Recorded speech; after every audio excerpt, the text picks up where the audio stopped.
Here's how Calcharo can easily clear the hazard zone in the Tower of Adversity without Yinlin.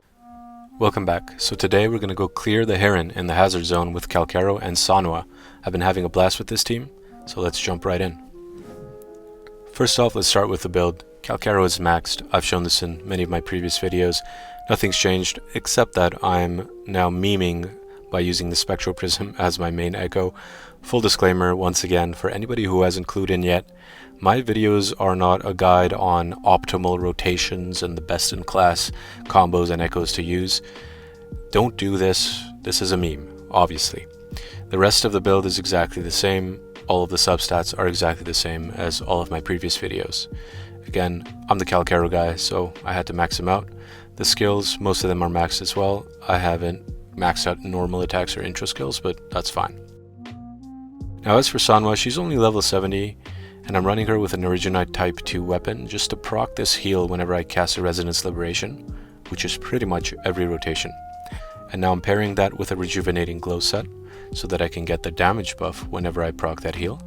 And my main echo is the Bellborn. Again, just gives me more damage buff, plus nice protection for Calcharo so that I can just DM through everything. Now I haven't spent much on Sanhua yet, but through the Jinsei rolls, through that Jinsei patch, I actually managed to get her S6, which is what makes all of this come together. This last sequence gives you a 10% buff whenever you detonate something, and it stacks up to 2 times, so you can get a 20% attack buff for detonating 2 ice prisms, basically.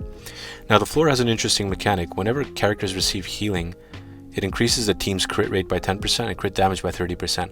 This is why you want to run Sanhua with Rejuvenating Glow set and that healing weapon instead of the Moonlit set. Alright, so that said, let's get into it. So first you want to start generating Concerto energy by performing 5 basic attacks into Resonance Skill, into Liberation, Detonate, Echo, Switch. One more time, slowly. So you're going to perform 5 basic attacks. The 5th one looks like that sort of plunging dive attack she does right there.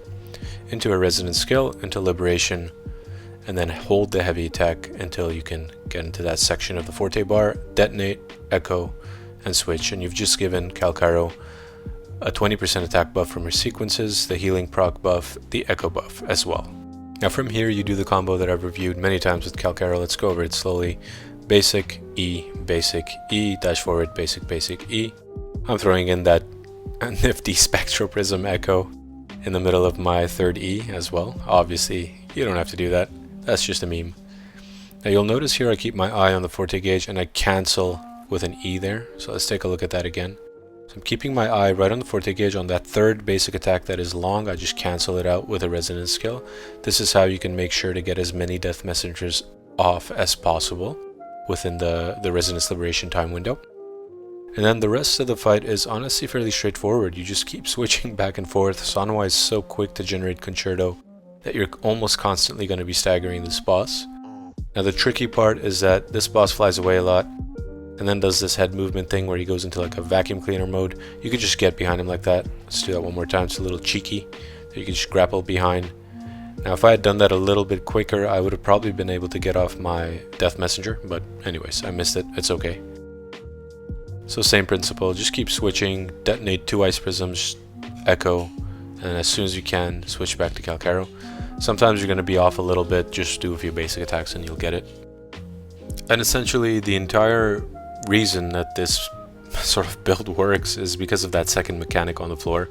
I mean, it's still a great build without it as well, but the fact that you get crit rate, crit damage on top of the damage bonuses that Sanhua and the Rejuvenating Glow set provide already, I mean, it just makes this build really quick and really powerful. And it honestly outperforms most teams that I've used so far, except obviously the most meta comps that you could be using. So this is basically just a fun way to clear the Heron in the hazard zone without necessarily using all the meta characters, if you will. If you don't have Yinlin, for example, if you don't have Changli, you can still clear this with free-to-play characters. Obviously this requires an S6 Sanhua. Some people may not have that. Many people actually do though. If you rolled for Jinsei, even if you lost your 50-50 to Jinsei, even if you ended up never getting her, odds are you got some Sanhwas. So hopefully this helps and shows you a new potential build that you could be using. Thank you so much. Please like and subscribe. See you in the next one.